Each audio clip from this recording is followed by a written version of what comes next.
Welcome to Grant Rock Warehouse, and tonight I want to welcome the panel and our topic. This topic tonight, soundtrack songs, the good and the bad. So we want to hear from you in the chat. Give us your good and bad. Let's do it.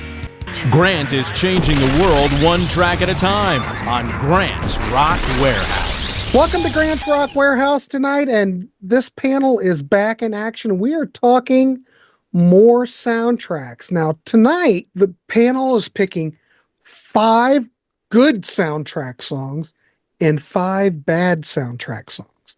It's just fun. We're going to go back and forth. We're going to present one, a good one, and a bad one. Now, we may overlap. I don't know. You might hear something here you're not familiar with. We're just having some fun. So, we've got Mr. Paul Simons here tonight. We've got Eric Hansen and Dave Lubin. Gentlemen, how are you? Nice to see you. And I'm assuming you're ready to talk some soundtrack tracks. Yeah, for sure. All right, Yep. cool. All right, well, I'm going to go as I see it. I'm going to go, well, Paul was here. I'm going to start with him. And then we'll go Eric, Dave, and myself. So, Paul, give me one good one and one bad one. Okay, so start things on a high note for one good one. My first good one, I went with, tried to keep with the whole idea of the Warehouse where songs you may not be familiar with for the most part with the good list and to get you turned on to them. Sun Shower from Chris Cornell, obviously Chris Cornell from Soundgarden. 1998 Alfonso Cuarón movie, Great Expectations, the updated version of the movie. Love the movie, by the way. Cornell's acoustic material, his soundtrack material is always good. His acoustic material is my favorite of most of his music. For a feel on this one, it's acoustic. There's an odd tuning, so typical for Cornell as well. But the song fits the movie perfectly. The only thing I couldn't tell from doing my digging was whether or not it was written. I tried to stick with all movies written specifically for a movie. This was a B-side on the Japanese release of his Euphoria Morning disc. But great song. I'd compare it to Seasons from Singles as well. I actually went between the two of those and decided to go with Sun Shower. I think it's the stronger song, more unique song. There we go, the more unique song. But fantastic song.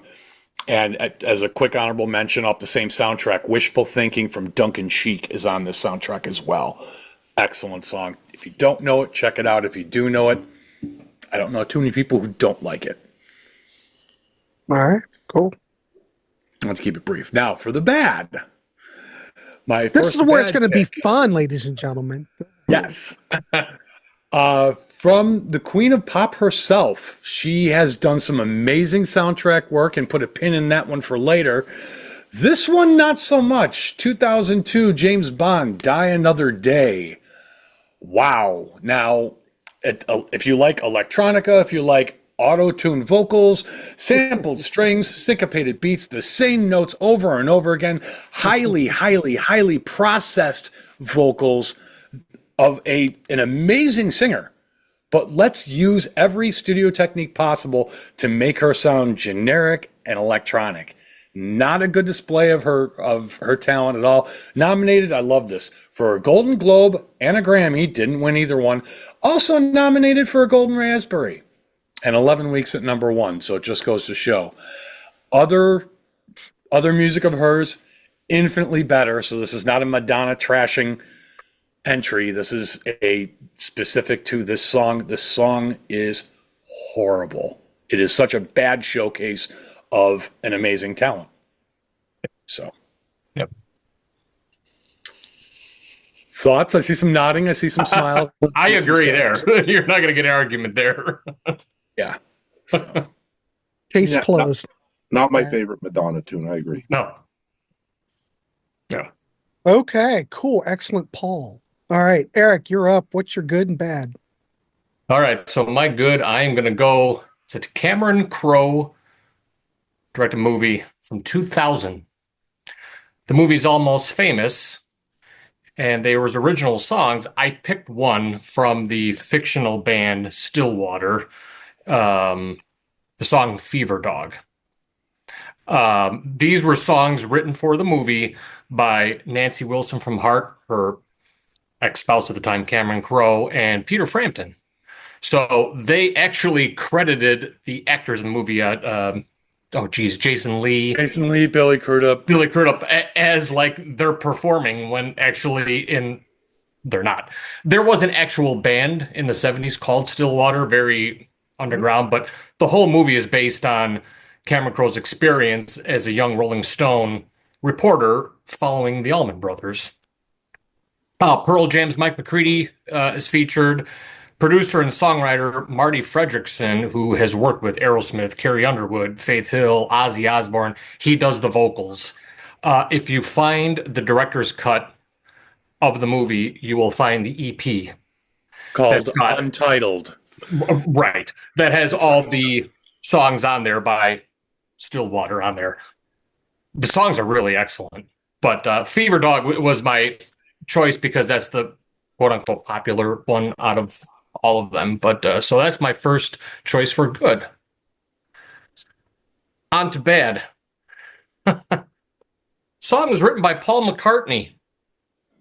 From the movie. Go ahead. Okay. From the movie, Woody. starring Chevy Chase I know where and you're Dan going. Aykroyd, Spies Like Us. Okay. Yeah. A very underrated. I love the movie. I think it's funny. The song, I looked it up. It went to number 7 on the Billboard. Which floored me. It's like a bad dance beat type of song that overall to me just gets annoying after the second listen. But it fits the comedic tone of the movie. To be honest, it's not a horrible song, but it was tough to pick some of these bad ones. But I guess director John Landis didn't even care for the song. But again, it fit in to the movie. So that's my first bad pick. Spies Like Us by Sir Paul McCartney. I must say I haven't heard Spies Like Us in years. Yeah.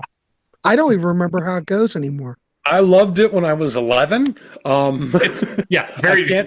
I can't say it doesn't deserve the slot you put it in, but I did love it when I was a kid. Now I'm gonna have to go out and listen because man, I can't picture it at all. Oh well, it is what it is. Excellent picks. Let's throw it over to Mr. Lubin. Dave, what's your good and what's your bad? Okay, so I'll preface this by saying that the first one I'm going to talk about is the only one where I don't own the soundtrack. Good luck finding this song anywhere. It was a sequel to a great movie that was now this is going to be the only movie that I'm going to say was horrible to watch, just completely awful. But I really like the theme song, and I'm going to go with being from Montreal originally. Krista Berg was very popular in Montreal. And that goes all the way back to the Spanish Train. I talked about that on the 1976 show. And finally, in the early 1980s, he broke through with a couple of hits in the United States, Don't Pay the Ferryman, and The Lady in Red, which is from a soundtrack. But the movie Arthur 2 on the Rocks, which was one of the most awful sequels ever made. I mean, I remember being because I liked the movie Arthur. And I remember being say, hey, we're going to find out what happens to Arthur. And I remember just begging to get out of the theater. But the one good part is that Krista Berg did a really good song, in my opinion, called Love Is My Decision. The song didn't chart. And good luck trying to find this song anywhere. You can't stream it. You can't buy it off of any of the streaming services. Basically, you have to find it on YouTube, and they're probably there illegally or something. But I really like this song, and I actually thought it might lead, because he had thought this was a follow-up to The Lady in Red, so I actually thought it might lead to a whole new career for Krista Berg. But he did a good job on the song. He sang it very well, and unfortunately the movie went nowhere, and I don't think he ever did anything for a film again, unfortunately. But I think it's a really good song, and as I said, you can't find this thing anymore. I don't know if it got played down here in the United States, but I was living in Toronto at the time, and as I said, Krista Berg did get a little bit of radio play when the movie came out. So that's my first song that I liked a lot, and just these aren't necessarily my 5 favorite songs, but they're songs that I actually have to dig up to listen to because they're not played anymore. Any of these? Okay, my So to find 5 songs I hated, I had to really, really research. And I was really happy to find that this song is from a movie because God, I can't stand it. And that's "Don't Worry, Be Happy" by Bobby McFerrin. Apparently, it's from the movie Cocktail. Ooh. I didn't even remember. I don't remember it being in that movie. I actually did like the movie. I did like the Kokomo by the Beach Boys because Beach Boys were in fact the first rock concert I ever went to, and I was thrilled that they had a #1 hit again. But this song, oh my God, that's like turn that thing right off my radio. It's annoying. I absolutely can't stand listening to it. And I was like, okay, I found one. I said, but I don't remember it from Cocktail. So "Don't Worry, Be Happy" by Bobby McFerrin. That's my first song I can't stand that was in a movie. And I don't remember it being in the movie. I don't either, but man, that was a big hit. Oh, it was a huge hit. Pretty much everything I picked here is except for one was a big hit. Great video. Robin Williams. Robin Williams and I can't listen to the song. I agree with you. I can't listen to the song either. Yeah. I had enough of it. What was that, 86? That sounds Cocktail, about right. 86? Cocktail, yeah. yeah, 88, 89, yeah. Oh, wait. Yeah. 88, sorry. Good. 88. Yeah. Cocktail was 88. Yeah. I can't remember. I'm contrarian, Thought that guys. was in I still 86. don't mind that song. It's weird. Someone had to like it, I clearly. thought you were going to pick "No More Lonely Nights" when you did the Paul McCartney one. I was thinking, I like that song. And then when That's got David Gilmour playing guitar solo on it. I was going to bring up "This Never Happened Before" from McCartney from the Lake House. That was an honorable mention of mine. Exactly. That's the look I expected when I thought of it. But yeah. All right, cool, excellent, Mr. Lubin. Good job. Ugh, Bobby McFerrin. Good luck. Whatever happened to Bobby McFerrin? He was one-hit wonder, I'm guessing. I don't know. But he was more like a jazz singer, a jazz That's true. vocalist. Yeah. I don't know. Didn't follow him. All right, we're going to go back 1985, and there was, as anyone here on this panel or anybody watching, there's a lot of great soundtrack stuff in 1985. Mid 80s, early 80s. The 80s was a hotbed for soundtrack work. We're going to go with a track from a John Hughes film. Everybody knows it. Everybody probably loves it. You might be sick of it, but I'll tell you, I never get tired of it. I can listen to it over and over again. It must have something to do with the production. But this song was in The Breakfast Club. This song was played over the final scene where what's his name? Judd Nelson. Judd Nelson. John Bender was walking across the field doing the fist thing. So we're gonna go with Simple Minds, "Don't You Forget About Me." Yeah. A single came out, I believe this came out like in February of 85 as a single. Big single. But the production's great. There's something about the song because even though it's mid 80s, it doesn't really have some of the production qualities like you would listen to something in the mid 80s and go, "Oh God, that's wretched." It still sounds great. Great songwriting. I always thought that it was Billy Idol that wrote it, but in my research, it's not. It's he was the first person they asked to do it. Right. Yeah. But back in the day, we thought it was Billy Idol wrote it. So, Wasn't Keith Forsey, or am I misremembering? I think Keith Forsey. He's a producer songwriter. I know he produced the soundtrack. I'm pretty sure he produced the soundtrack, but I thought he wrote it. Steve Schiff. You familiar with Steve Schiff? He was a guitar player. Okay. Great track anyway. Yes. I mean, excellent choice. If you think Simple Minds, you always think this song. So I love it. I hear it. I never turn it off. Hey, it is what it is. However, there's another artist who I absolutely love, but I wouldn't say this is a good representation of this artist. We're talking 1989. And I remember when it came out, I thought, this is okay. Because I would buy everything that this artist did. We're going off the Batman soundtrack, and we're talking about the Bat Dance. Okay. From Prince. If you had to pick something off the soundtrack, I'm glad you picked that. Right. Yeah. Mm-hmm. Excellent. I was nervous you were going to pick Kiss from a Rose. I was, because I love that song. But But what the hell is going on with Prince? I love everything The on that Bat soundtrack. Dance? except that one. oh yeah, no, I Fun love song. Prince, but well, we know. I think his peak was Sign of Times, and then I think everything. Yeah, what was that? Graffiti Bridge is kind of Graffiti going Bridge from Under the down. Cherry Moon. And Yeah. Under the Cherry Moon's great, but I think that would be Sign of Times, because Under the Cherry Moon's 86, Sign of Times 87. I say 87's his peak. I like the Black Album. Of course, the Black Album came out later, and that would be 88. Love Sexy's good. Love Sexy's is okay, but I think Sign of Times, Black Album era was his peak. But by the time we get to Batman soundtrack, for me, Bat Dance does not ring true of great Prince. I agree. Can I throw a little caveat on Okay, here? Paul, take it. Go yeah. ahead. Go. Eric and I are both doing this. Eric and I met by working at a movie theater starting in 1989. So it was the summer of Batman. It was the summer of other movies I won't mention because we're going to hear about them on this list. Yeah. But we loved Trust, Scandalous. It was over the end credits. Party Man. Yeah. Party Oh, Man. yeah, We used to yeah. go into the theater to catch that scene. But I agree 100% with specifically the song Bat Dance. Bat Dance, yeah. I love that soundtrack. That song does not fit to me at all. Agree completely on the choice of the song.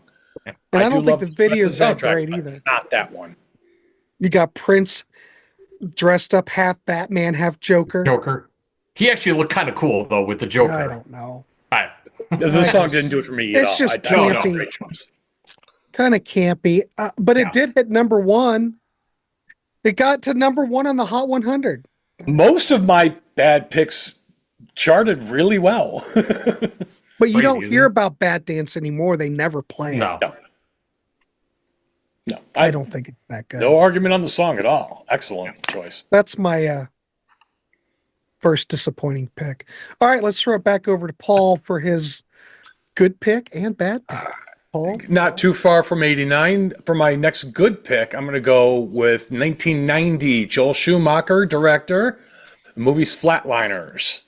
Party Town from Dave Stewart and the Spiritual Cowboys. Dave Stewart, obviously Eurythmics. Yeah. Amazing producer. Has worked with Tom Petty. Has worked just...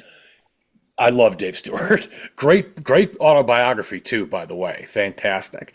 But after Eurythmics, he put together the Dave Stewart and the Spiritual Cowboys, Chris Bostock from the Joe Boxers, Martin Chambers from the Pretenders, a couple other people. Double drum kit. If you remember the movie Flatliners, it's the Halloween scene. Yeah. So that movie, Eric and I saw it together. We had to go to a different theater because ours wasn't running it. Love that movie, love that scene. That song makes it. Fantastic music video, too. The song is awesome use of Stewart. Crunchy guitar, great horns, Dave's weirdness, the double drum kit. Just for a song called Party Town, this is a song you blare at a party, or at least back in 1990. Fantastic song. So as far as I either haven't heard it or haven't heard it in a while, this is a song to look up, Party Town. Awesome. So love it. And the Spiritual Cowboys did put out two studio albums, one live album. So worth getting into them too. On the other hand, 1998, Roland Emmerich, Top of the World for him, Godzilla. When I say Led Zeppelin, Jimmy Page, Oh, I know where you're going now. Puff Daddy and Jimmy Page, Come With Me from the Godzilla soundtrack. Wow. If you pull the cash, now here's interesting, not imprimatur, pedigree on this song. You've got Jimmy Page playing guitar, wink, wink. You've got Tom Morello playing guitar and producing and playing bass. So you'd expect with a pedigree like that for it to be good. This aged like milk. I have nothing against hip-hop as a genre. Matter of fact, Lose Yourself from 8 Mile from Eminem was this close to making my list. A little bit too popular. I was trying to go with some more rare stuff. But Come With Me, wow. If you pull all the Cashmere elements out of it, what do you have? You have Puff Daddy screaming through a megaphone, processed vocals again. When you do them right, great. When you don't do them right, horrible. This one went to number 4 on Billboard, but when you pull the Cashmere aspect out of it, you don't have much of a song. You just don't. Yeah, horrifyingly bad. Yeah. I first time I heard it, and I'm not even that huge a Zeppelin fan. Like, there's many bigger out there. I respect the living daylights out of everything they did, but wow. I hope the paycheck was good, because that was brutal. Yeah. So that would be my number 2 bad one in no particular order. Yeah. Eric. All right, excellent. Eric, you're up. What's your next 2? Well, I'm sticking with Cameron Crowe. Another movie directed by him, 1989, starring Ione Skye and John Cusack for the movie Say Anything. I am going to go with All for Love, written by Nancy Wilson. Just mentioned her with Stillwater and the Fever Dog. And perfect song for this movie as it pretty rolls through the credits. Other mentions off the soundtrack before I get right back in the song. You've got Cult of Personality by Living Colour. You've got In Your Eyes by Peter Gabriel. More on that in a second. You've got Cheap Trick's You Want It on here. Peter Gabriel's In Your Eyes. I'm not going to spoil it for anybody who hasn't seen the movie. It's playing at a very pivotal point in the movie. Iconic. But to me, All for Love really captures what this film is all about. It's a song about taking chances on love. Sometimes it goes your way, sometimes it doesn't. It's a very heartfelt song that Nancy Wilson absolutely sings her ass off on. Very soulful melody that could have fit in with any of the mid to late 80s Heart albums. Love the movie. Love the song. Music video directed by Cameron Crowe. Yeah, exactly. So that's my second good one. So yeah. All right, probably going to get maybe some crap for this one. Going to go to 1982. This song was written by Jeff Silbar and Larry Henley. Larry Henley was actually the lead singer for the New Beats. They had that song Bread and Butter. He had that high falsetto voice like Frankie Valli from the Four Seasons. But I'm talking about the Bette Midler version from the movie Beaches, Wind Beneath My Wings. I didn't realize that was a cover. Yeah. This went to number 1 on the Billboard. Overall, the lyrics aren't terrible. I just find the song a little sappy, a little hokey. And maybe that was the point of the song. I just never cared for this. And it's just every time it comes on, which I don't hear it all that often anymore, which is weird. A lot of these songs just, whenever we do these shows, Grant and Dave and Paul, it's just like, you hear all these top 5 songs. It's on my list. Yeah. And it's just, there you go. You never It's hear on it. my list too. No. It's on my crap list. Yeah. So anyhow, that's my second bad choice. Well, maybe they played it so much back then. You never wanted to hear it again. And I think it had a shelf life too as the 80s wore on. I remember hearing it like when I was in high school. I'm like, I think that has a lot to do with it. I was on in high school. I remember that. Wow. All right, good picks. Oh God. All right, Dave, give us what's your next 2. Well, Eric took away one of my songs I don't like. I said we wouldn't match up, but here we did. Anyway, my next, okay, a song I really like. It's always been one of my favorites. The group themselves hate it, or they don't like it. They describe this song as a fair ballad from a silly film. So all around, okay, you want to talk about a guilty pleasure? I actually do like the album Staying Alive. I like the soundtrack a lot. There's a lot of good songs on here. There's a lot Far From Over by Frank Stallone. I think I used to like hearing that on the radio at the time. It also makes me, but this is not the song I'm picking. It makes me think of the synchronized swimmers. Yes. Excellent. There's a lot of good stuff on here. I know you. Martin Short and Martin Short and who's that? Oh God, from Spinal Tap. Harry Shearer. Harry Shearer. Brilliant. Who was it? Harry Very Shearer. sure. Harry Shearer. That's the other one. But anyway, Brilliant. there's a lot of good Bee Gees songs on this album. Breakout was a particularly good song. The Woman in You was a good song. But anyway, one of my favorite songs, maybe my favorite song by the Bee Gees, was a ballad called Someone Belonging to Someone. Now, this probably was actually the biggest hit of everything that I picked today. It actually did make it to number 49 on Billboard. I remember I used to hear this song and say, hey, this is a really good song. And I liked the song so much, I actually did go out and buy the album. And I got to tell you, I think this movie is actually pretty good. It's a movie, it's one of those sequels that it really kind of stands on its own. You don't really need to see the first one because you can just kind of look at it and just say, okay, it's about this guy who's trying to make it as a dancer on Broadway. And if you just look at it like that, you don't know the whole backstory because the only character other than him who's in the original is his mother. And other than that, everyone else kind of just disappeared, which actually was probably what would happen for someone like that. If he went to Broadway, probably is going to dump all those, all those friends that he had that, it was implied in the movie that, they're not going to do a whole lot with their life or whatever. Anyway, I think it's an underrated film. I think it's an underrated soundtrack. And I really like that song, and if it's certainly in my top 3 or 4 favorite Bee Gees songs for sure. So you know what? I'll just pass it over to Grant. Wind Beneath the Wings, ditto what Eric said, and Grant, all right, over to you. I'll accept that. All right, I just changed my list because what you were saying totally made me think of something, and I've updated my list. All right, we're going to go back in time. We're going to go back to 1984. We're going to go back to one of those films. This film was directed by Robert Butler. One of those films, a bit raunchy, kind of college, film. It kind of reminds me of Animal House Out on the Water. Had the one guy that was in Animal House in it. Oh, God, what's his name? I can't remember.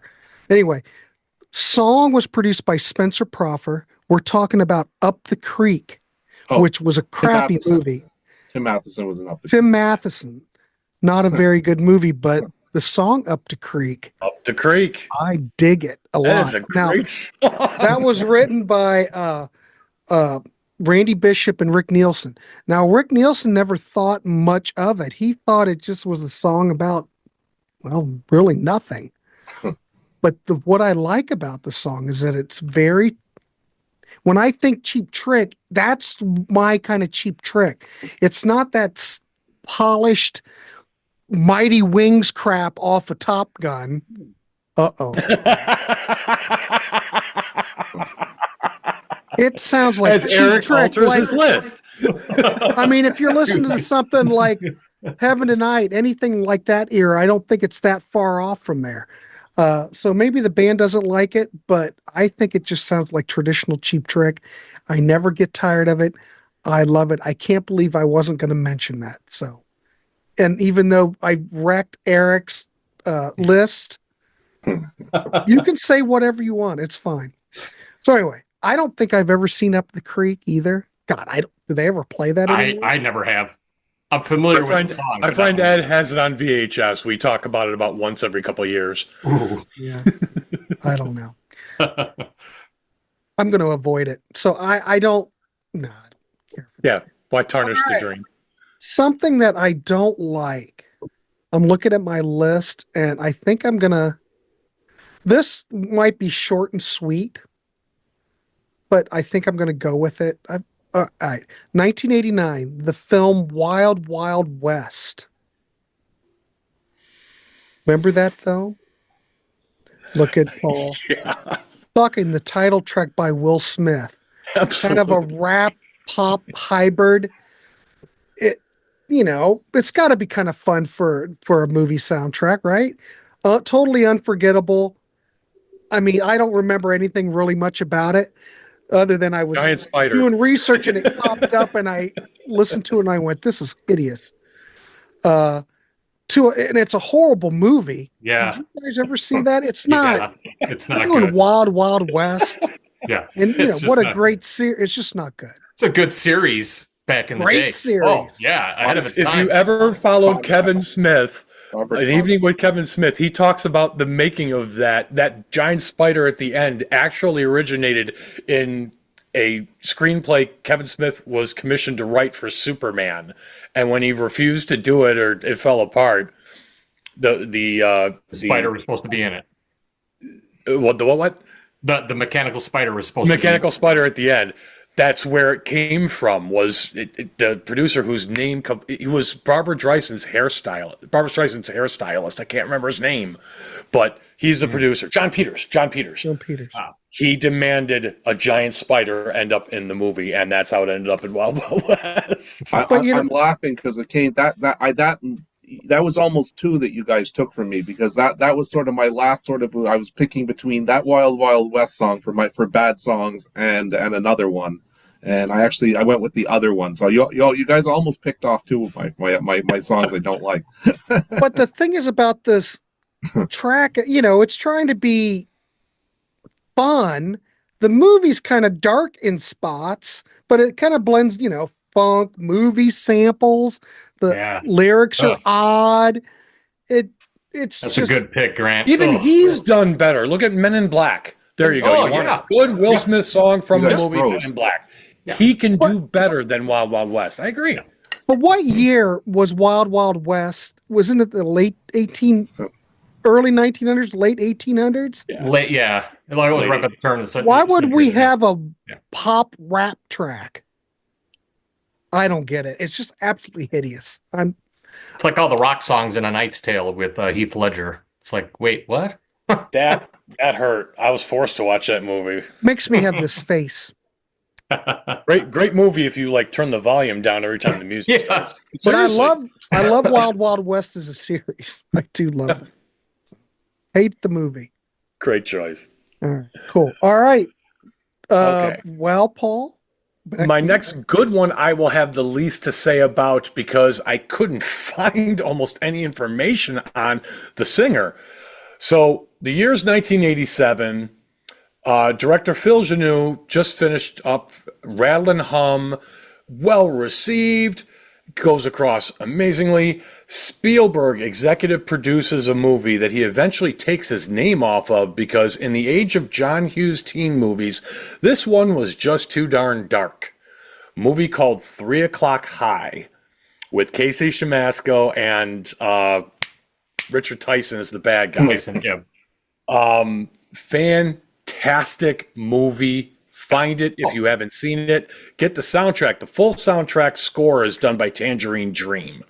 But the opening song is a song called Something to Remember Me By from Jim Walker. I could find almost no information on Jim Walker. I know he did session work and he's known for, I think, jazz, but please don't hold me to that.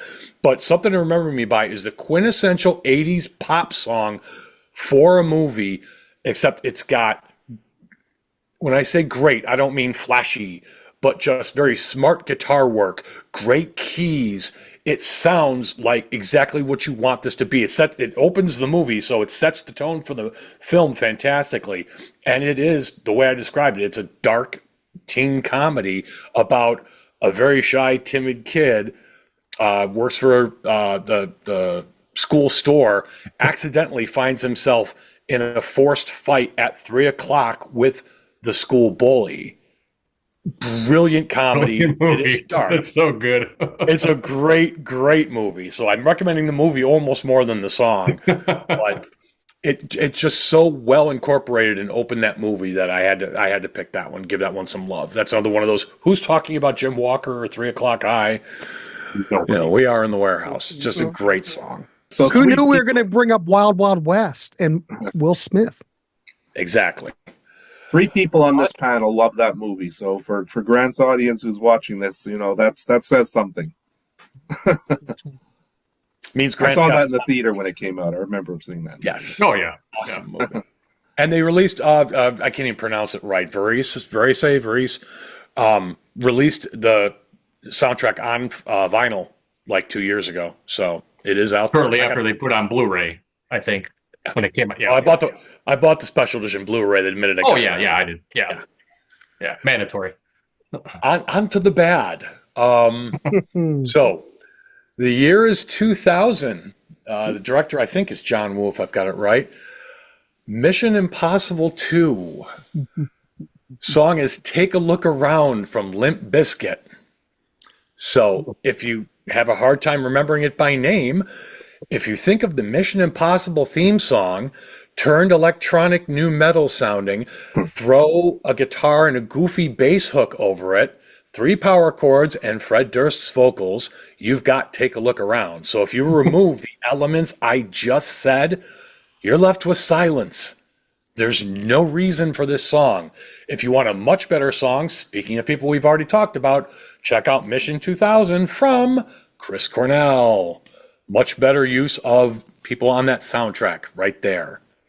So, and there's multiple versions of that song too, but Take a Look Around from Limp Bizkit just shouldn't be. Yeah, I'm sorry. hot garbage. Yes. And that's another one, I think out of all the songs I picked that didn't chart on, we'll say like the top 100, I think it did chart on like the rock singles or something, but that's even calling that a rock song is kind of a joke. So, just Limp not good. Bizkit, never mentioned in the Warehouse ever. And never again with any Never luck. again. Yeah. All right, cool.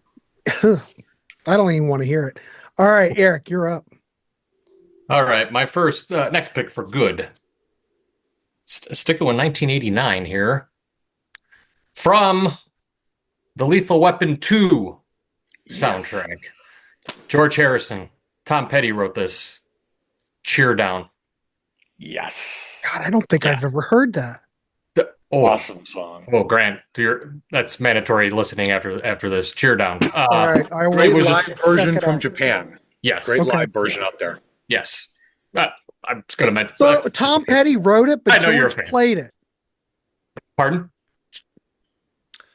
Tom Petty wrote it, but George They both co-wrote. both on it. Yeah. Oh, okay. Are they both on The it? Traveling Wilburys, the first album came out a year before. Okay. So yeah. So this was actually a song that George offered to Eric Clapton for Eric Clapton's Journeyman album. But Eric was tapped to do the soundtrack song, so he's like, "Hey George, why don't you take this one and roll with it?" And so Jeff Lynne helped co-produce. He played bass and background vocals on it. Ian Pace from Deep Purple on drums. It only appeared, besides the soundtrack, it appeared on 2 compilations for George Harrison. It features that distinct guitar tone by George. You know George when brings up an interesting question. Mhm. Paul, you can. Is this better than the first movie? Now, I'm not ready to go there just yet, but I will not argue that it's better than the first movie. But the song's fantastic. It rolls to their credit. It's Cheer Down. Check it out if anybody that's watching has not heard it. So, okay. Bad. May get some crap for this one. I'm going to go to 1993 from the movie Philadelphia, Bruce Springsteen's Streets of Philadelphia. Now, credit where credit is due here. Springsteen's lyrics and the song's rhythm, as it goes, completely fits the serious, dramatic tone of this movie. However, the constant backbeat of the tune, the low, intimate vocal of Bruce, it's just a droll and a chore for me to listen to. It's just, I get he has his fans, especially with his slower ballad songs. Mhm. If you like it, rock and roll. I'd rather listen to one of his other songs. But again, it was tough. Like I think Dave and Paul both mentioned, everybody mentioned, it was tough to find some bad soundtrack songs. And I just figured, I'm like, let me just go with the one I'm just not the biggest fans of. I don't know, Eric. We've been doing pretty good job finding some bad ones. Oh, yeah, so far, yeah. But I do want to too. say this, that the Neil Young track on there is phenomenal. Yes. I haven't heard it. Mention David, you probably know this. Didn't Tom Hanks specifically shout out the Neil Young track in his acceptance speech? So he did, and what was interesting is if you I don't think he liked Bruce Springsteen. If you went, so He said Springsteen not won the the Springsteen song, the Neil Young song. Yes. But Springsteen won the Oscar. He went up Yeah. there, and they actually showed Tom Hanks mouthing, and I can't remember what it was, but it was like something like it looked like he said "what a" something derogatory. So I don't think he likes Springsteen. Now, having said that, I really like both of those songs. Like, I actually, outside of Darkness and the Edge of Town and Born to Run, those are like the two Springsteen albums. I'm big fans of those. Outside of those albums, it was like here and there was a song that's probably one of my favorites that was outside of those two albums. So for me, anyway. Yeah, Prove It All Night by him is fantastic. It's a great song. Yeah, but that was not from soundtrack really, but anyhow. Different era. That's from Yeah. Darkness. Oh, yeah. That's from Darkness. But I don't worry, Eric, because I know at least one, maybe two or three of you is gonna pop your eyes when you hear the song I'm gonna pick that I can't stand when it's my turn. So, and certainly fans of this state or fans of this show are gonna be fans of Grant's show are gonna not believe it. But we'll get David, you're up. What's your next two? All right, Tom Cruise. Done all kinds of great movies. A Few Good Men's one of my favorite. Risky Business is one of my favorites. Top Gun's one that everybody loves. Mission Impossible. But what is my favorite Tom Cruise movie? And it has a fantastic song that another one of these songs. Good luck finding it anywhere to buy it on streaming services. I'm going with a movie he made about high school football called All the Right Moves. Look at that. It stars. It actually stars Leah Thompson, Craig T. Nelson. Everybody's fantastic in this film. And what's kind of the movie itself. It's about this kid who's in high school. He wants to get a college scholarship. He's trying to get out of a steel town in Pennsylvania, and basically, what ends up happening is he ends up getting in trouble with the coach. The coach blackballs him. And then in the end, that very coach has to kind of turn around and realize, hey, you know what? I don't like this kid, but I shouldn't ruin a kid's career. And the coach gets a job at a college, and he has to then turn around and offer Tom Cruise a scholarship. So I spoiled the movie. Nevertheless, fantastic opening song. So this song called "All the Right Moves" by Jennifer Warnes and Chris Warren opens the movie. It has this fantastic beat. It shows like the movie kind of starts off. They show like one of these steel towns in Pennsylvania. They show that it's maybe not being kept up as well as it should be. Movie actually means more to me now because I've since moved to Ohio and I see there are towns like that in Ohio, Pennsylvania, especially along that eastern border, and I've been through them. So the actual town means a little more to me now than it did back when I saw it and I was living in Canada. But nevertheless, it shows Tom Cruise waking up, and it's going to the beat of this song, and he's getting ready to go to football practice and go to school, and it shows him like working out and hopefully getting this big scholarship. It's a great song. It's got a very monotone. Jennifer Warren sings it perfectly. I'm not sure if any of you know it or heard it, but you have to find it on YouTube, and that's about it. That's what the only I think spot I've only seen that movie once. I only saw it once back in the day. Yeah. It's a great opening song. Yeah. Okay, somebody's going to pop their eyes and not believe I'm going to pick on this one, but I'm kind of pushing the limits a little bit because technically this song was not written for a movie, although it became a movie for this band. So, Pink Floyd, fantastic album with, of course, Dark Side of the Moon, one of the most famous albums of all time. I like that album. Another Brick in the Wall by Pink Floyd. Lord, I can't stand that song. I hated it when it came out. It annoyed the heck out of me. And it was such a popular song, and I could not escape it. And it just, everything about that song makes me cringe. There are other songs that were played on the radio from that song, that album I'm just fine with. I'm just fine with Hey You, Comfortably Numb. I'm fine with those. But this one, I don't know what it was. It just, I did not like it. I didn't like the tone. I didn't like that whole, like, when he's like doing the talking, the pudding that a lot of people just thought was hilarious. It did not work for me. Then the story is you think, why did I go see the movie? But I did. So I'll share a little anecdote. I had waited about a year to go out with a specific girl, and she wanted to go see this movie. So I would have gone anywhere, went to that movie because she wanted to. It's 2 hours of my life I'll never get back. I was not stoned. I was not on LSD, and I did not appreciate the film one bit. And I never saw. I saw the girl again, but it was a one and done date, unfortunately. So I wasted 2 hours of my life for The nothing. beginning of the end for the relationship. Alan Parker, quite the filmmaker, but no, Oh, Midnight Express, Bugsy Malone. Hey, Yeah. I'm all Commitments? behind those, but that Commitments. movie, no. All right, over to you, Grant. And who's all right? So let's see. I think Grant's mad at me for picking that one. No, but I like the whole thing. I like all of them. I do. Can't help it. Love it. Loved it when it came out when I was a kid. Remember getting it? We all sat around and played it. Yeah, it is what it is. It's all right, Dave. It's all good. you do you. I'll put Dave's address down below in his email address. So you can feel free to reach out. All right, my first pick. Now I know I dogged Prince the last time. Let's give Prince some props because there is some phenomenal stuff. And let's just go look at the film Purple Rain.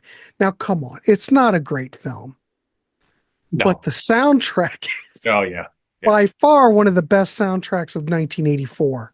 And of everything that's on it, yeah, you could pick Purple Rain.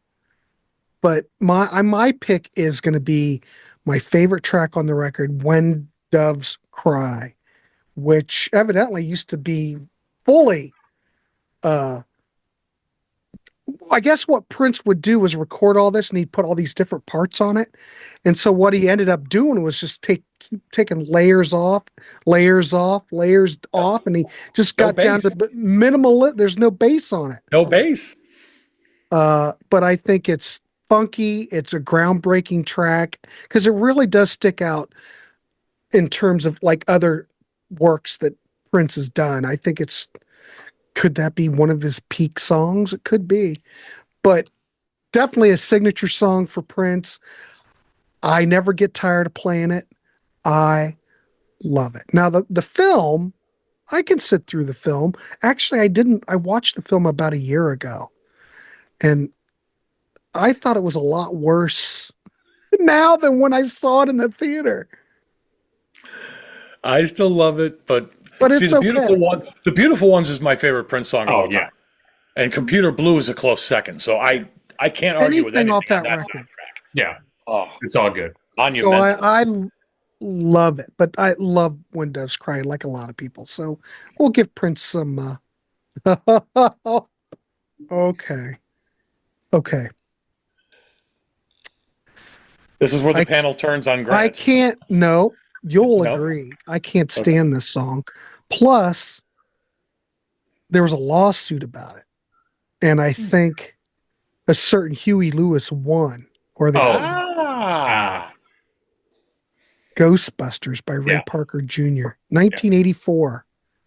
It's fun. It's iconic. Yeah. A lot of repetition. And Yes. it's the same chord progression as I Want a New Drug. Yes. And so Huey sued him, and I think he won. I don't He know whatever He did. happened. Yeah. And then he broke the NDA and then had to pay them back. Yeah. I can't believe it. That's Really? the Is second that what it song. was? You guys took another one from me. My God. But It's weird because Ray That's Parker. on my list. I like Ray Parker Jr. I don't. Oh, have a Ray problem with his Parker was work. a big recession. I like guy. the song, Oh, but man. I get the dislike for it. So But yeah, it I, is I a don't mind blatant- it. I hate it. Yeah. It's I like it, but I get the no. But it's a Yeah. blatant ripoff. yes. But you can't tell me that riff hadn't been used somewhere before. But I don't know. besides I Want a New Drug. Yeah. Years ago, because it does sound like something else to me, but I can't put my finger on it. But I don't want to hear Ghostbusters anymore. I have no patience to hear that again because it's just the same thing over and over. Oh, I can't wait till mine. So that would be one I don't like. All right, go ahead, Paul. You're up. Okay, for the good. I'm going to go back to 1985, John Schlesinger movie, The Falcon and the Snowman. Want to talk, This Is Not America, David Bowie and the Pat Metheny Group. Okay. What a song. I will admit this song disappeared from my consciousness for a good 30 plus years. And then I was on Tim's Vinyl Confessions with Tim Derling, and we were doing a countdown of February 1985 songs. And this song popped, and like, I need to put this on. And I've been listening to it on like my regular go-to playlist for driving ever since. Great song. I back then, and I couldn't tell you anything about. I'm not that knowledgeable about the Pat Metheny group. Had to look them up. Jazz fusion ordinarily, but this song has very little of that. Just a great synth, great bass, absolute typical class Bowie. And what I didn't know until I did some digging was this sort of led him back to soundtracks. So we probably wouldn't have had Labyrinth or Absolute Beginners without This Is Not America from the Falcon and Snowman. Amazing movie, phenomenal song, and just it holds up. This is another one that, while it does sound to a degree a little bit of its time, it doesn't sound dated. You can tell it's from then, but like almost every Bowie, it's timeless. It's just an amazing song. So, That's one thing because we've talked about that dated thing again. If you listen, though, Prince, when Doves Cry, of course it does sound 80s, but there's something about it that Prince just has his own stamp. Yes. It's Yes. timeless. Yes. So probably what you're kind of describing is probably timeless as well, Yes. Yeah. Now, well, we've all taken our lumps. It's time for me to take mine. I'm ready. If I were to bring up just a rock and roll legend band, beloved by 50 plus year career, amazing. We've got Mike, Brian, Carl, Al, and Dennis. Look out, Eric. Name their best song, and I promise you, Kokomo will not be on that list. 1988 Cocktail. Movie already came up once. I am not that into the Beach Boys. And matter of fact, Evidently. I'm not that into them. I didn't say they aren't brilliant. I'm not that into them. Okay. So if the three of you were going to introduce someone to the genius that is the Beach Boys, any one of you who puts Kokomo on the first 30 songs, you're lying. Paul, now, for me being a hardcore Beach Boys fan, yes, no hardcore Beach Boys fan would ever mention Coco. No. And that's my point. Or Coco. That's my point. It might be in my top 30. I mean, okay. if you're saying 30 20. songs, it would probably be my top 30. It wouldn't be my top 25. You've got 4 of them on vocal, and then obviously Brian was not on this. Brian has but I won't even go there. This, to me, to use Rock Warehouse lingo, is a wall puncher. This is the most saccharine of soundtrack songs. Now, while it wasn't written for the movie itself, I would point to a fantastic use of a Beach Boys song in a film, going back to Cameron Crowe. The Good Vibrations scene in Vanilla Sky is absolutely perfect use of a Beach Boys song in a movie. So I will throw that out there, but Kokomo just ain't it. I will stick up for Kokomo just for the fact that for a song that came out when it did, I think the production's fine. It's if you took a 1960s Beach Boys song and somehow transported it in a time machine to the mid 80s. It's very much a Beach Boys song. I know. I think it was written Mike Love song. I think Mike Love and who else? Al Jardine or Bruce Johnston, maybe. Yeah. No, I got it right here. Written by John Phillips. John Phillips. It was John Phillips, Scott McKenzie, Mike Love, and Terry Melcher. So it's got a pedigree. Oh, big pedigree. Yeah. So I don't have a problem with the songwriting and the song, but it's just not. It's not real Beach Boys. No. Dennis is gone by now. Brian's not on it. You've got Bruce. You've got Carl. But if you have Carl on it, it sounds Ryan like Cooter played guitar on this. Come on. it it's fine, but I just don't take it seriously as a Beach Boys track. But And I don't take it seriously as a song. but it did bring the Beach Boys back out into social consciousness, and they had a hit. Good for them. Yeah, because before First- that, I think, 85, they had Get You Back, Ugh. which I like that. I like that one. Oh, It was their first top 10 since, or I think, Rock and Roll Music, when they did a cover in 76, which was off the 15 Yeah. Big Ones album. Yeah. I am a big Beach Boys fan. Same. I really like the song. I was like, and not only that, I was like very happy for them that, hey, they had this Sure. big comeback, Sure. because it had been 10 years, like I Yeah. said, since they even had like a real hit. Other than that, they were just always performing their songs from the 60s, maybe early 70s. So, And if you watch the movie, when that song comes in that part of the movie, it fits. I yeah. heard it it totally fits fits. Yes. so it's a great video. I think the Oh, video, yeah. the video, John the video Stamos was like, on the- John Stamos. Yeah. It totally fits. Yeah. Totally fits. All right, Eric. All right. This next one I'm kind of excited about because nobody is talking this guy. But we are here on Grant's Rock Of Warehouse. course we are. 1985. Written by Mutt Lange.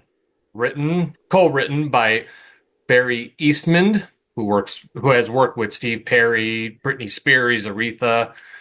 Also co-written by Wayne Brathwaite, I think is his name. He's a composer. He's worked with Kenny G, and the last co-writer, Billy Ocean. From the movie Jewel of the Nile, when the going gets tough, that's- the tough get go. It's dawned on me last week. I'm like, I got to talk about Billy Ocean. I always liked his stuff. Okay. Yeah. Sequel to Romancing the Stone. It was a song by Eddie Grant. Yeah, right. Song was written and recorded in 4 days, according to Billy Ocean. He was inspired by a scene in the movie where Kathleen Turner's character, because the movie starred Michael Douglas, Kathleen Turner, and Danny DeVito. Kathleen Turner's character talking about like her and Michael Douglas's future, and she says something like, "When the going gets tough, well, I don't know what the tough do." That's the line in the movie. So, classic video. It's got all 3 stars on it with Billy playing. It went number 2 on the Billboard. Billy Ocean. Man, he had some good songs. Yeah. And I always liked this one too. So, yeah. So that's my 4th good one. Okay, bad. This was a re-recording of a song from the 1992 movie The Bodyguard, originally written by Dolly Parton, Whitney Houston, and she's the one that put the song on the map. Listen, she had the starring role in the movie with Kevin Costner. Obviously, her voice, Whitney's voice, just on another level. This is a wall puncher for me because when this song came out, I couldn't escape it. It was everywhere. Stores, radio, VH1, the video. I went, I was going to bars at the time, and it was just like, I think this thing lasted all the way to 1999. It was like, when I started working in an office, I'm going, oh my, is there another song that we can play besides? This is hell. Yes, it's just, I couldn't escape it. So that's my second pick my next pick for bad. I will Did you always. actually say the title? What's that? I don't think you actually said the title, did you? I will always love you. Okay, just making sure. Yeah. Because you talk. I figured The Bodyguard. Needs to be said. We're all going. We know it. Absolutely. Yeah. But do you dislike the Dolly Parton version? I don't mind. I don't mind it. I like Dolly's stuff too, but it's Whitney's vocal on it, I think just again, I can't, but it's Whitney. What a talent. Jeez.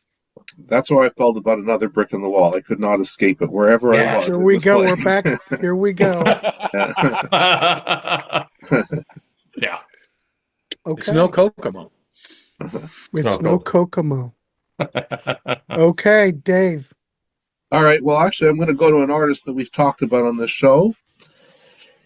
In 1986, the Walt Disney put out a movie called Oliver and Company. I own this soundtrack mainly because there's two songs on it that I really like. So one of them is actually there's a few songs I like that. Well, Why Should I Worry by Billy Joel I quite like on this as well. But the song I really like on this album is by Huey Lewis and the News. It's called Once Upon a Time in New York City. The movie is an animation. It's basically a retelling of Oliver Twist with animals, cats, and whatnot. And I believe the main character Oliver was a cat, and everybody else was a dog. But it was a retelling of that, and the movie opens up showing the cat lost in New York City. Huey Lewis does a great job on this. I don't even think, I was like trying to look, was it even released as a single? I do remember hearing it on the radio at the time, along with the Billy Joel song "Why Should I Worry." I think "Why Should I Worry" was the only one that was released as a single. But yeah, I really quite like this. It's this also has something by Bette Midler on it, but really those are the only two songs that I really like on that album. But I particularly like the Huey Lewis one. Grant took one of my songs. I'll just quickly say, I'll quickly throw out one that didn't quite make the list, but seeing as I've had two of my songs mentioned by the three of you, or the two of you, and I'll go with Happy by Pharrell. It's from Despicable Me. Don't like that song. Kind of, I didn't. It was played on the radio quite a bit. I don't know. It's meant to make you happy. It never made me happy. It just made me sad that I had to find another song to listen to on the radio. So, Grant, over to you. Well, all right. Let me see what I've got. Let's see. Where do I want to go? I'm going to go. Why don't we mention this? I'm going to mention this. I've been kind of like on an 80s kick. Let's talk about a song from another John Hughes film, because I think some of the best stuff is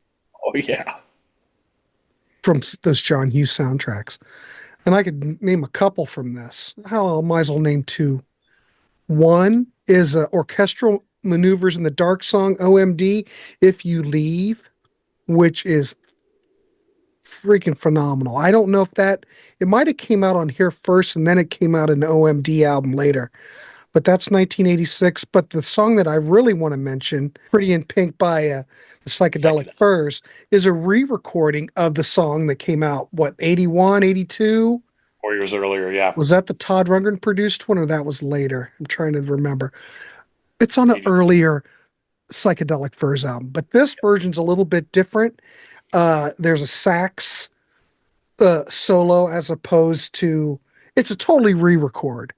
Yeah. Is it better than the original? Maybe. We'd have to ask the panel.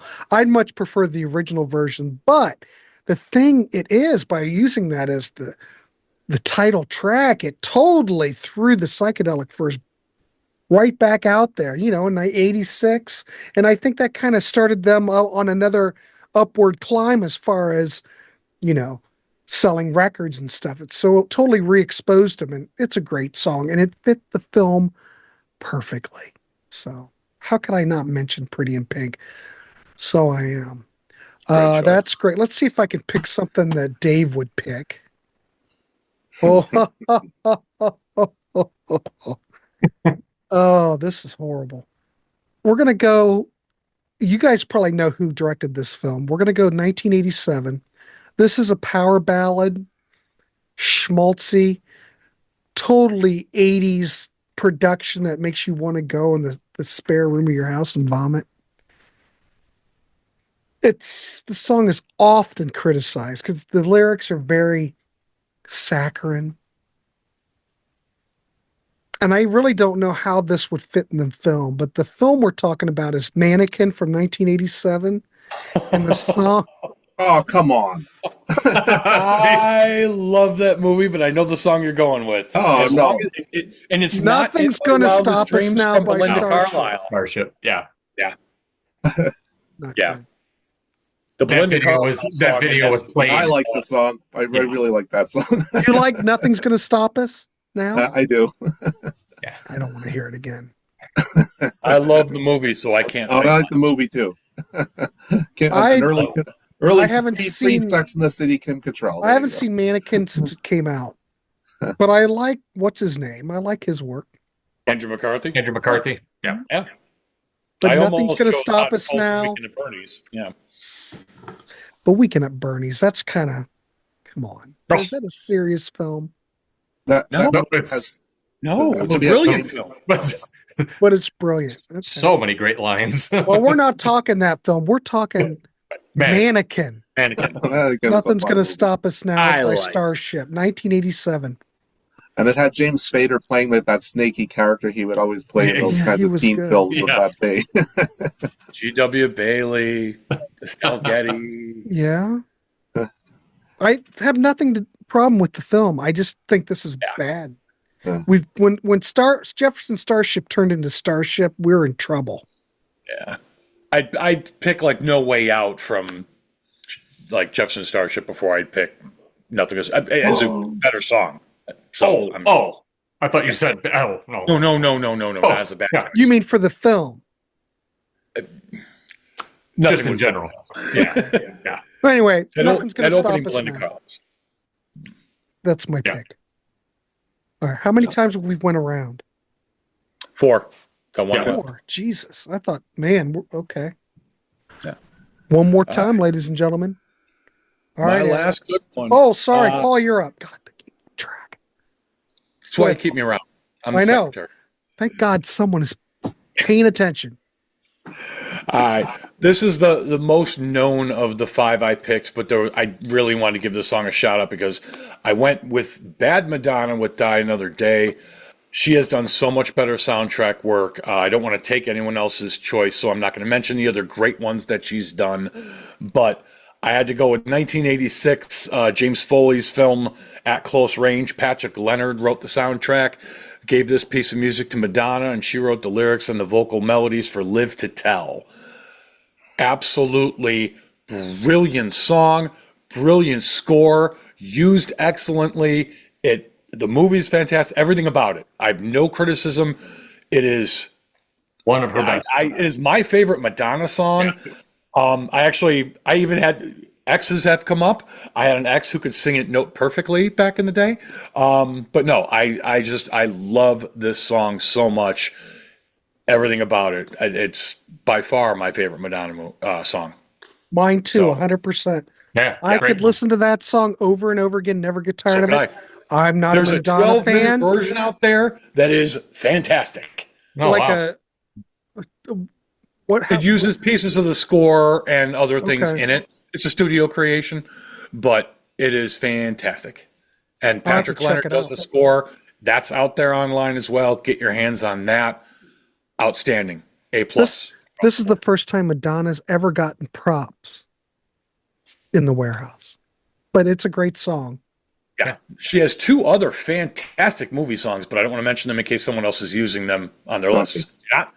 I'll Remember from With Honors, written by Richard Page from Mr. Mister, Yep. and Used to Be My Playground from League of Their Own. Definitely want to mention both those as far as great songs, but doesn't was causing a commotion. Was that written for That was, who's that girl? Who's That Girl? And don't forget she had Crazy for You from What Crazy about for Dick You. Tracy? Dick Yeah, Tracy. She had, Tracy's on. yeah. So Yeah. yeah, I'm breathless. But no, it's if nothing else, there's some good and there's some not as awesome. But Live to Tell is by far the best. This used to be my playground's my favorite Madonna song, actually, but it's not. It's an I amazing didn't bring song. it up today, but it is. I wasn't sure if you were going to, so I didn't want to step on that. Yeah, All right, cool. All right. my last bad one. So Let if it I rip. were to say these 5 names I'm going to mention are legends. If you put these 5 people in a room, I would expect absolute musical brilliance. Bryan Adams, Rod Stewart, Sting, Mutt Lange producing, Michael Kamen and writing, and Michael Kamen orchestrating. I would expect absolute brilliance. Instead, in 1993, Oh, no. and I liked this movie, The Three Musketeers, Disney's version, Oh, live action. no. Oh, no. I liked it. But the song All for Love It's classic. really was mediocre. Makes me want to fall in love. I expected with a pedigree like that. And I'm sorry, but it did feel like a retread of Everything I Do It For You. I'm not saying that's what they were doing, but maybe it was just ear fatigue from that. And I love Robin and Prince of Thieves, and I love Everything I Do It For You. So nothing but love for that. And that caught some static, but I loved it. But All for Love, Sting, Rod Stewart, Bryan Adams, it's not poorly done. It's not a bad song. It just listen to the lyrics and then watch the movie, and it just doesn't. And it went to number one. Yeah. I just an exceptionally mediocre song from monumental talents. I just expected better. All right. I can't argue with that. It might be an expectation problem on my part, but like I said, it's not the worst. The worst song on my list has probably Come With Me from Puff Daddy, but no, I expected something monumental from them, and this wasn't it. So, Yeah. yeah, Wow. It's not good. it's a C song from A plus Yeah. everybody. Yeah. So, All right. Can't argue with that. Thank you, Mr. Simon. Let's throw it to Eric and see what he's All got. right. So my last two. For my first good one, we're going to go to 1991. The movie Point Break. I like that movie. Nobody Rides for Free by Rat. So this was written originally by Steve Canton, who has worked with Tori Amos. But when Rat was offered the song, they kind of reworked it, put the pre-chorus in there, gave it the Rat stamp on there. It's the first single they did without Robin, original guitar player Robin Crosby, who was battling his drug addiction. The movie is typically early 90s fare, but it's worth a watch. I mean, there's some good lights. Patrick Swayze, Keanu Reeves, I mean, Gary Busey, come on. Well, how can you go wrong? I like that movie. John C. McGinley in that too. Yes, he is. Yes. Yeah, From Johnny C. Scrubs. Yeah. Yeah. Just a great rockin' song from one of the top glam metal bands of the 80s, and quite honestly, one of my favorite bands of all time. I love Rat, so I had to give them a thumbs up there. So, okay. Speaking of somewhere in their Rat's camp, gonna go up to 1998. Theme song from the movie Armageddon. Aerosmith's I Don't Want to Miss a Thing. Well, I wanted to miss this bad. I 80s. do like that song. You do? I like it. I like I that like song. it, but I get 80s, it. 80s Aerosmith kind of lost me, give or take a few songs. I mean, this song was written by Diane Warren, and really, for all intents and purposes, this fit the era of the band. I mean, the Aerosmith days of songs like Adam's Apple, Back in the Saddle, Last Child, long gone at this point. So it's not surprising that this song was popular for them. It got on my nerves fairly quickly from the get-go. The movie I always thought was Con Air in space. It's like one of those fun watches. There's nothing else on TV. You're not in the mood to dive into a new series or watch a movie. Hey, Con Air and Armageddon on. Screw it. There's some good parts in here. Independence Day pops on. You just kind of watch it for a little bit. Right. So, but yeah, no, this is what I would call like kind of like living on the edge, just push play bad Aerosmith. So there you go. There you go. I'm gonna get crap. I'm wait. I'm not giving you crap. I can see it. A lot of people, I understand it. I the like it. but I Aerosmith understand it. fans just can't stand that. But I think it's a good song. Makes me want to fall in love. Gives I me hope. prefer on that soundtrack. I prefer Journey's. I will remember.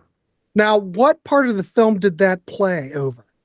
Was that when the things were falling apart and she was crying or something. I don't know. The Aerosmith, or I That's won't. the music video. You're thinking The music video. show Oh. that Where did that song fit in the film? end credits. And End credits. Okay. Yeah. All right. Cool. Didn't Jack Blades and Tommy Shaw write a song for that soundtrack, Eric? Ooh. I thought I'd Shaw have to Blades check. did a song for that soundtrack too. I know. My wife owns it. I'd have to check. Yeah. They did think do so. a soundtrack song, I'm pretty sure it's off that. I don't know the song. I don't remember it, but I'm I don't pretty think sure. it's on the damn Yankee. I don't think it was on the Shaw Blades album. No, it wasn't. Maybe It was if you get the Japanese importer, maybe the Rock Candy reissue might have it on there as a bonus track. I gotta throw this one at Grant real quick. Soundtrack song from Damn Yankees, Bone Stripper from Nothing But Trouble. Had to throw it out there. Oh, Props. yes. Anyway, Rock and roll. yeah. All right, cool. Thank you, Eric, for destroying my song. David, you're up. So I've been on your show, I don't know, I'm going to say about a dozen times, Grant. I always want to talk about this, and you're giving me a topic where I can talk about this movie without subliminally bringing it up. You're welcome. So, this is The Phantom of the Paradise. I'm going to now, for a song I think is absolutely fantastic, excellent, I'm going to go to this soundtrack. The problem is every single song on this album is fantastic, excellent.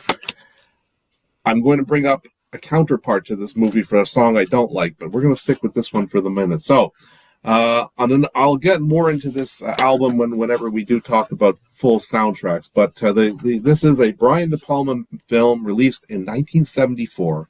It is about an evil rock producer who wants to open up a arena called the Paradise, and he's going to find a musician or a group of musicians to open up this paradise. And then it's basically about how this evil producer, played by Paul Williams, steals this musician's music and then basically does whatever the heck he wants with it. So the song that he steals is the second song on the album. It's a song called Faust. Now, when you get the soundtrack, it is actually sung twice. It is sung by the actor who plays the Phantom, William Finley. I chose this song because this is the song that kind of sets the movie. Basically, you see that this musician, who has kind of a John Lennon kind of look going on him, he's just playing piano in a club after the popular group plays. No one really cares, but Paul Williams recognizes, hey, this is a fantastic song. And then Paul Williams, who wrote the entire score of this, does some very clever things with the song. We were talking before about, Huey Lewis and how Ghostbusters was stolen from I Want a New Drug. Paul Williams kind of cleverly shows how a producer then takes the song and starts doing it a few different ways. And to be honest, I saw this movie from the first time when I was 13. I didn't pick up on that. So anyway, it's a very clever movie. But anyway, so it is sung twice. It's sung first by William Finley, the actor who plays the Phantom. Later in the movie, it is sung by Paul Williams. I'm not going to go into why. Great movie. That's the song I'm going with, but every single song on that album is fantastic. Now, this film sometimes gets compared to another cult film released right around the same time, Rocky Horror Picture Show. Grant and I had done a few shows called The Sound of Soundtracks. We talked about the Rocky Horror Picture Show. I know there's a lot of fans, so I was a little bit gentle with it. My feeling about this is that it starts off a lot of fun, and this movie just outright jumps the shark at one point.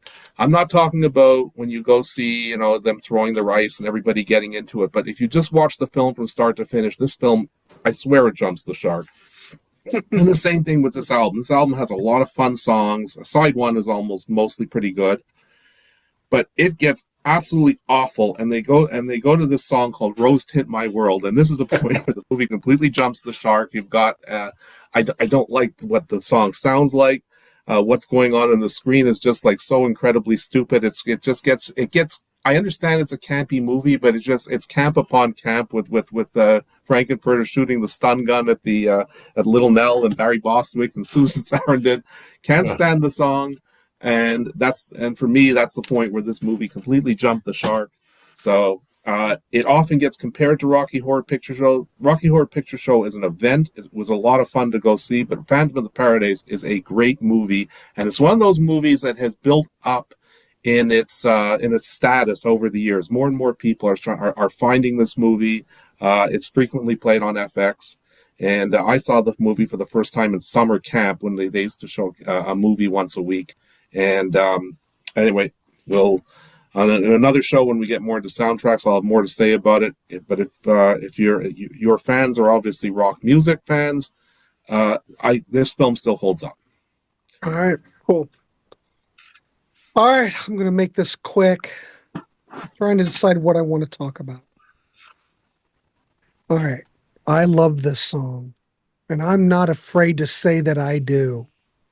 This could be on one of the lists of bad songs, but I'm putting it on the good song. I'm talking Phil Collins from Against All Odds, 1984. Brilliant. Against All Odds, Take a Look Great at song. Me Now. Yes. I can listen to it over and over again. Love It's it. on my honorable mention list. I could watch the music video that's got Phil kind of in the dark, and then they interject all those different parts of the movie. The movie's Yeah, the fair. triangle. The love triangle. I'm a big sucker for that stuff. Yes. But I love it. I like it when Phil was at Live Aid and he played it. He I was stood up, just going to bring that up. played the wrong note. Didn't bother Yep. me. I love that version of it. That was like, I love it. I mean, it's slow. It's melodramatic. It's Bombastic sappy, drums at just the right time. bombastic, just right. Those Oh, excellent. I choice. like it. I can't help it. Yep. What do I have left for the bad? Okay. Yeah, this I don't like very much. But when I hear this song, it does remind me of the film. Let's go back to Beverly Hills Cop 1984. When I hear it, I think this movie, so that must mean something. But it just seems like Poor Man's Eagles or Poor Man's Don Henley. I don't know. The Heat Is On by Glenn Fry. Ooh. Oh, oh, No? love it. Sorry. Too soon? Is it too soon? I think it's an song. Love it. Okay. I don't So- know. Not saying you're wrong. It's a preference. Love Yeah, it. I'm totally good with that being on your list. But it's very I can synth see heavy. it. Yeah, I see. I Where don't it think comes it's terrible, but I don't. It's I of I the don't time. think it, but it sounds more It's generic. terrible? It just seems like a.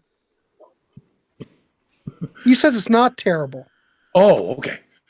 no, I'm it saying it's just not doesn't- terrible. It's meh. It just seems very generic to me. Like a poor man's Eagles. And I normally like Glenn Fry stuff, but I don't know. The Heat Is On. It also could have been in Miami Vice for all that matters. What was the song in Miami Vice? Smuggler's Blues. Smuggler's Blues. It's, Oh, it's Smuggler's Brews. It's the Oh. same song, love isn't it. it? It is. Is it too soon? He's been dead for a while. We're okay. I don't like it. I don't care. That's my final pick. That took a while. Almost took an hour and a half. Yeah. But Anyway. worth every. Yeah. Worth every minute. I do want to thank the panel. Is there any we could Oh, Any- I've got honorable honorable mentions. mentions? I got list. like any 20. honorables you want to go through real quick? Go Who ahead. Wants to Live Forever and Give Me the Prize from Highlander, Holiday Road from Are Vacation. these good or Being- bad? Good, all good. All All these are- good. yeah. I have no bad honorable mentions. Humans Being from Van Halen from Twister. Good Guys Don't Always Wear White from Bon Jovi from The Cowboy Way. The entire soundtracks to Singles, Last Action Hero, and Bill and Ted 1 and 2. Yeah, That- I got Eric, go ahead. Saturday Night Fever soundtrack, Blues Brothers soundtrack. I got Rainbow Connection from the Muppet movie. I got White Christmas, Thunderdome. We Don't Need Another Hero from Mad Max. That's not bad. Christopher Cross. David mentioned St. Elmo's Fire, the whole soundtrack. Twist of Fate by Olivia Newton-John. Yes. Xanadu soundtrack. Cry Little Sister Two of a kind. from Lost Boys. Yeah. Blaze of Glory by Bon Jovi from Young Guns 2.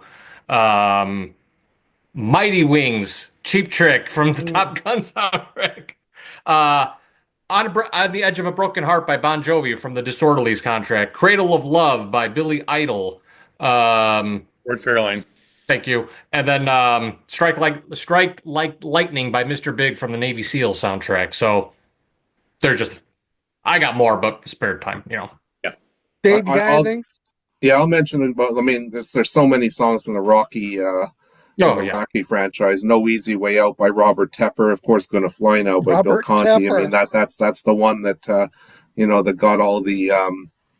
Oh God, I'm losing my words here. But anyway, montages. That's the one that got all the montages going. Was from Rocky. Yeah. I'll just mention one other thing. You brought up Phil Collins. I think one of the best soundtracks ever is Tarzan. Yes. Strangers Like Me is a fantastic song. That's a fantastic song. Yep. But You'll Be in My Heart is on that. Son of Man. It's a fantastic soundtrack. I mean, and he won an Oscar very deservedly so. So good for him. All right, cool. All right, everybody. We want to hear from you in the down below. Let us know. Give us 5 songs you love. And Oh, What a Feeling by Irene Cara. That's I think that's the best Oscar winner of all time. Yeah. All right. Sorry, Greg. No, that's all right. Try to come up with something different. I think these guys might have covered every song there was. We want to hear. Give me 5 good, 5 bad. Listen down below, and I'll see them. Gentlemen, I want to thank you for coming on tonight. Paul Simon, Eric Hansen, David Lubin, and Grant Arthur, of course. It's the Warehouse, ladies and gentlemen. We want to hear from you. Please subscribe if you haven't. I don't really have anything else. You guys got anything else? Paul, what's coming up on Rush Fans? Anything happening? We're in the middle of Rush 50 right now, and then we're going to finish up Snakes and Arrows as an album, song roundtable wise. So yeah, big time for us right now. All right, cool. Eric, you got anything else? We got stuff coming up. We got the Guess Who coming in a few weeks. Yep. True. There's always something coming up. So, all right. We'll get the Sound of Soundtracks going probably in a couple of weeks. I'm going to have a show going on. So there you go. So check that out. We'll be back. All right, ladies and gentlemen, we'll see you. Have a good one. Thanks, panel. We'll see you.